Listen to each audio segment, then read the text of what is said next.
I'm working on a moss stitch crochet square using 2 colours, which is working up nicely. I just want to show you how I did the join.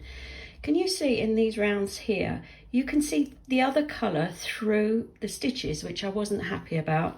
So these two I did slightly differently, and I'm going to show you what I did. I start the round with a slip stitch in the new colour in the corner and then work around. And then when I come to join, let's do my last UK double crochet here and 1 chain.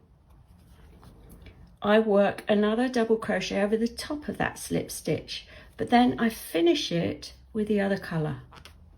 So you've got this orange sticking up there, which looks a bit odd at the moment, but it's fine. I then do a slip stitch into the corner chains from last time and start my new corner chains. And what that does is, although that orange looks odd there, it means that when you come round again, you won't have any white peeping through.